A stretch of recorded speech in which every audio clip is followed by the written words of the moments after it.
Baiklah, kami dari kelompok 3 ingin membacakan hasil diskusi presentasi kami yang berjudul Pemakaian Tanda Baca dalam Kaidah Bahasa Indonesia.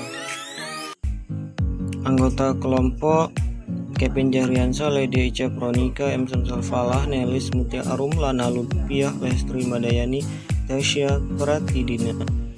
Baiklah, untuk mempersingkat waktu, di sini kami akan menjelaskan tentang jenis-jenis tanda baca yang dibagi menjadi 15 tanda baca. Tanda titik. Yang pertama, tanda titik dipakai pada akhir kalimat yang bukan pertanyaan atau seruan. Misalnya, ayahku tinggal di Solo, biarlah mereka duduk di sana. Dia menanyakan siapa yang akan datang. Yang kedua, tanda titik dipakai di belakang angka atau huruf dalam suatu bagian ikhtisar atau daftar. Misalnya, Departemen Dalam Negeri, Direktorat Jenderal Pembangunan Masyarakat Desa, Direktorat Jenderal Agraria. Tanda koma. Yang pertama, tanda koma dipakai di antara unsur-unsur dalam suatu pemerincian atau pembilangan.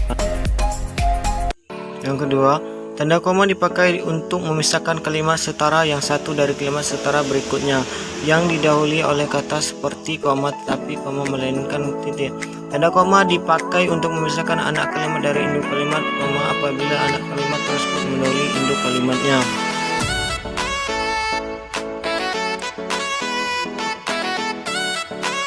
Tanda titik koma. Yang pertama, tanda titik koma dapat dipakai sebagai pengganti kata penghubung untuk memisahkan kalimat setara yang satu dari kalimat setara yang lain di dalam kalimat majemuk. Misalnya, hari sudah malam, titik koma. Anak-anak masih membaca buku.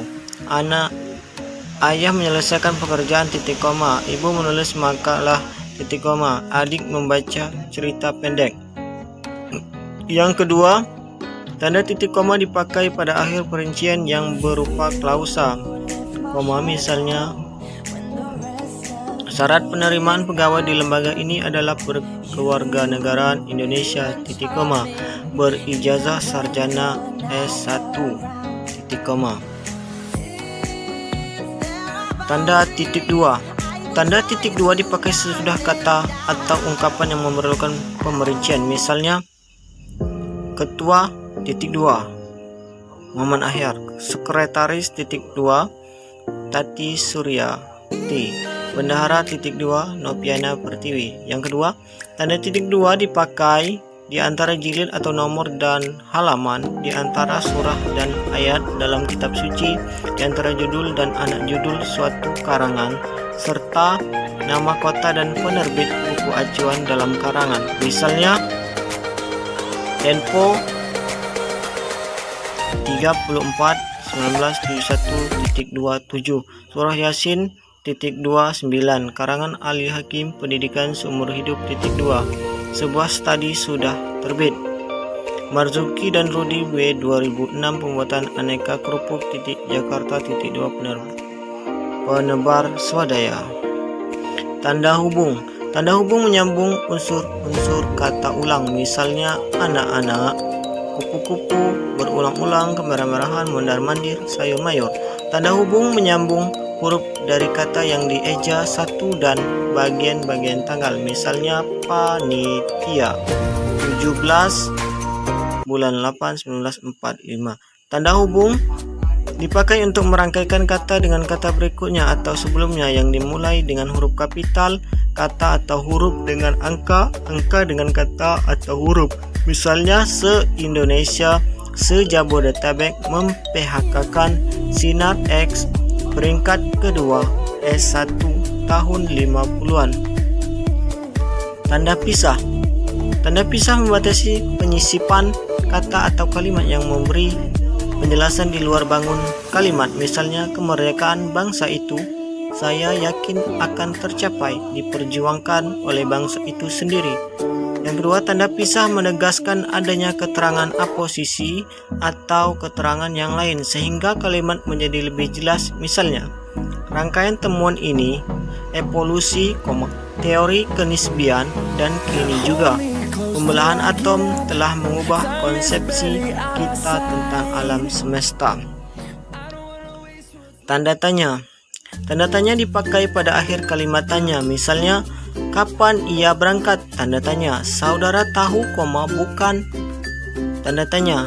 Yang kedua, tanda tanya dipakai di dalam kurung untuk menyatakan bagian kalimat disangsikan kebenarannya. Misalnya, ia dilahirkan pada tahun 1983, tanda tanya.